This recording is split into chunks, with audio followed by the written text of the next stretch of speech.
The work of the sniper has changed its usual specifics. It became much more dynamic.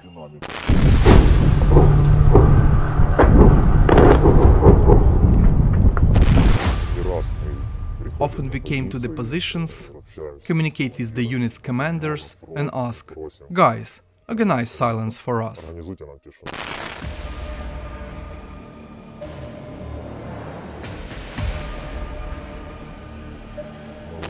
We went out at night, the artillery was constantly working, and when I was lying in a field with my fellow, an enemy drone was flying and a tank was working.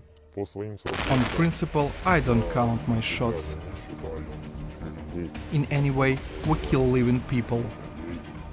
I don't want to carry such things with me. We didn't succumb to emotions, didn't get off our task, didn't run away from there, and hit the target. I had to watch a man run from a trench at night to his place of deployment so that I wouldn't shoot him. He tripped twice and fell. The enemy's fear is my merit. It's like a computer game for me. We don't aim at a person. We aim at something on him, and that's guaranteed hit to a person.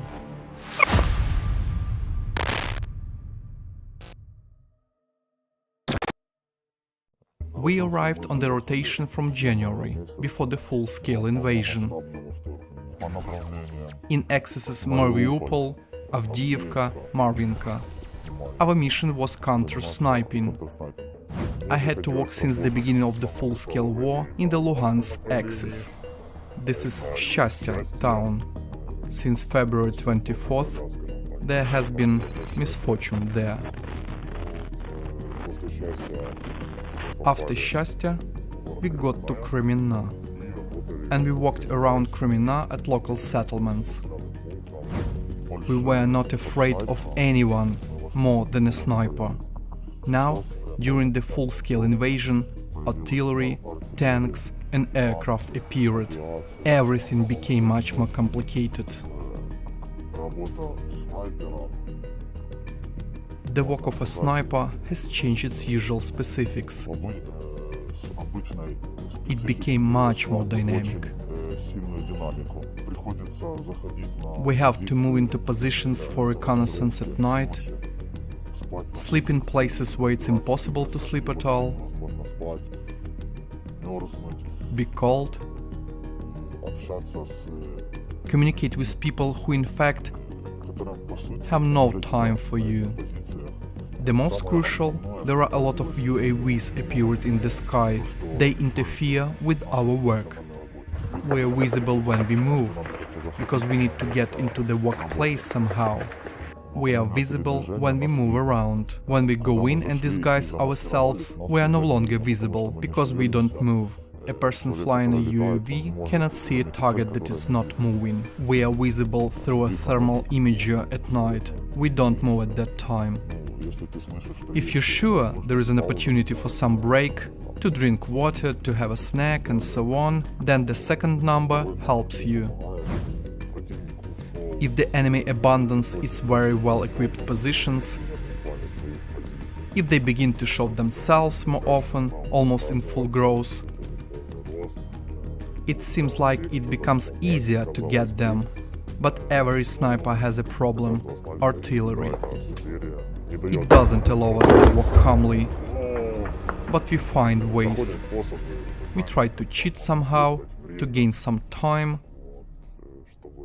to get into positions and work on our tasks.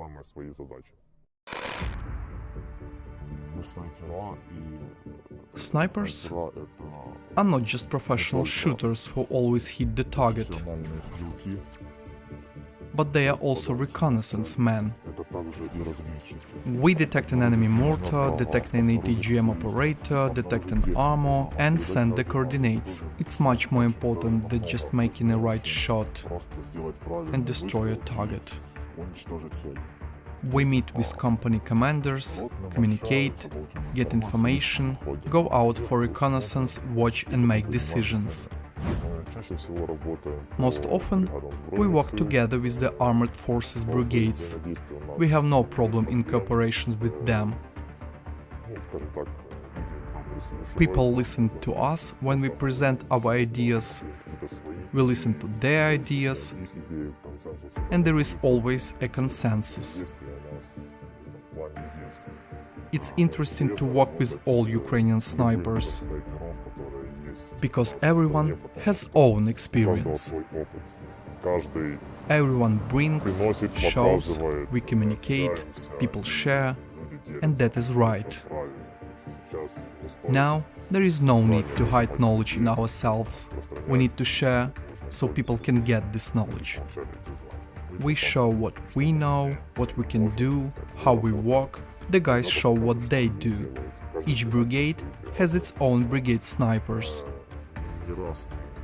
Often we come to the positions, communicate with the unit's commanders, and ask, guys, organize silence for us.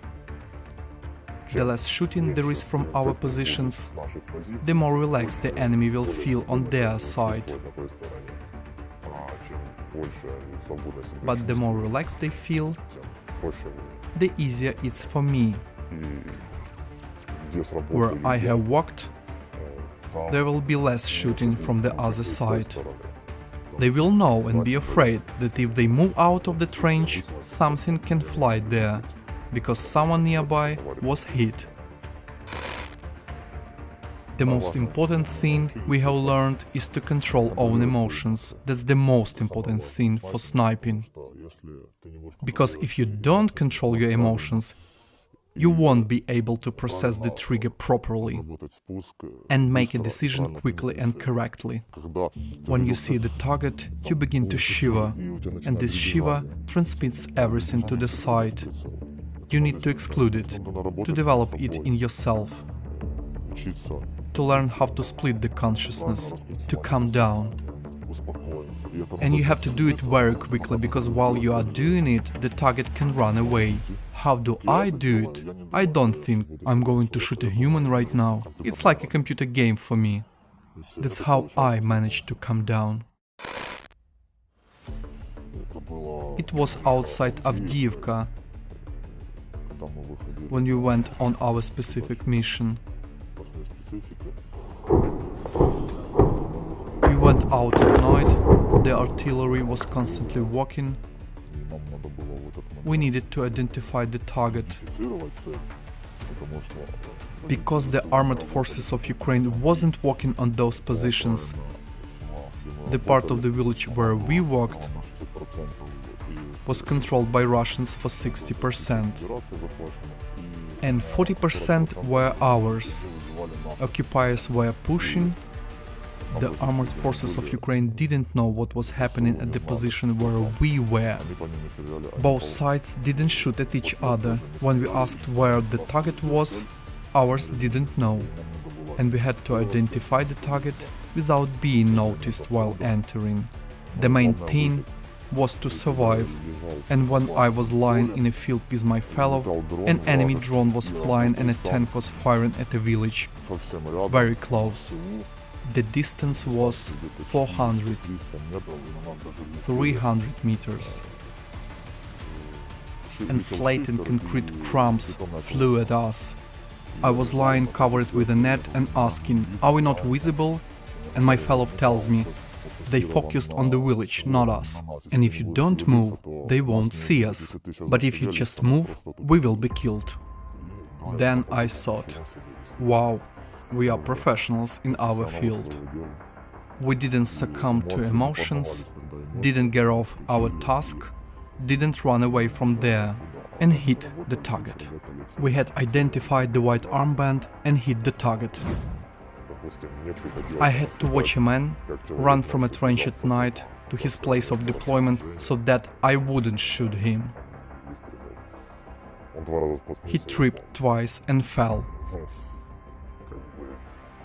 I don't deny that I wanted to shoot at him, but I let go of the target. Why? He was in pain. It shows that my work is done. The soldiers on the other side are afraid that they will be shot at. At this stage, we showed them that there is no need to show up one more time. The enemy's fear is my merit. How closest did you get to the enemy? The closest? Back to back. When we engaged in sabotage and reconnaissance in Crimea. Who was your target then? 2 military engineers. They were mining the forest belt on the outskirts of Crimea. Did you shoot them? I shot them with an assault rifle. There is counter-sniping. Practically, enemy snipers are mainly working at night for now, because our artillery work in the same way. Not as hard as the enemies, but snipers of the Russian Federation, the LPR, the DPR, are worried that it might be seen and shot at by our artillery, and they mainly work at night. We came to the conclusion that enemy snipers are technically lagging a lot. The enemy snipers' work at night is clumsy.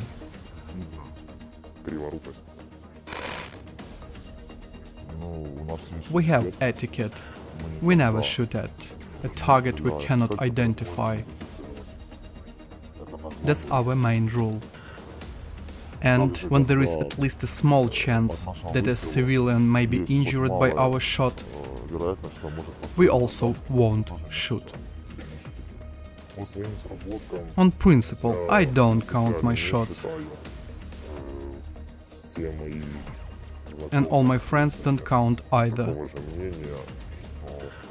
I don't want to carry such things as how many people I've killed or wounded, how many times I shot, or make notches on my stock. It's not correct. Anyway, we kill living people. I don't want to carry such things with me. Maybe someone wastes time for such a nonsense, but not us. Mistakes are a gamble. When you start to get excitement after shooting the first one and there is an evacuation, the enemy is shooting back, not knowing where to shoot, trying to hit everywhere with automatic grenade launcher and mines. You shoot other one, and for this you need a second number when he takes you and pull you out. He says, "We are getting impudent, let's go away." I agree, that's mistake. There was one case that I remember the most. It was in Velika Novosilka. We entered the forest belt as a part of a combat group to take a position for observation and reconnaissance.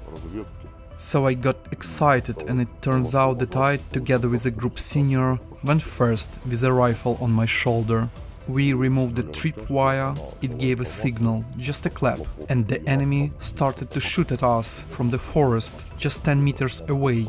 We were lucky that we went in the early morning, and it was dark there. And they had machine guns with the mechanical side. They were not able to mount a sight with the front side. Also, they couldn't figure out where we were. So, they started shooting with everything they had. We miraculously go out of there, and there were no wounded ones. That was excitement. It's excitement to come under mortar fire. Also, to work from positions that are constantly under attack.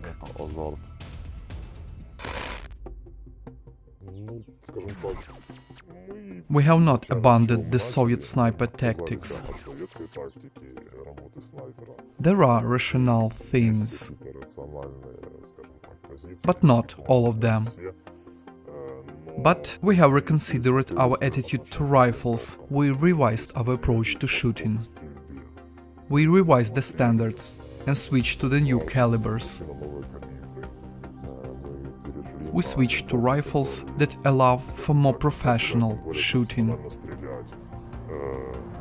We switched to NATO concepts, NATO countings, arc minutes, etc. There are analogs in the Soviet system, but they were not given such attention. We are trying to gather better groups. As written in the book by Chris Kyle, aim for the button and you'll hit the person. So we don't aim at a person. We aim at something on him, and that's guaranteed hit to a person.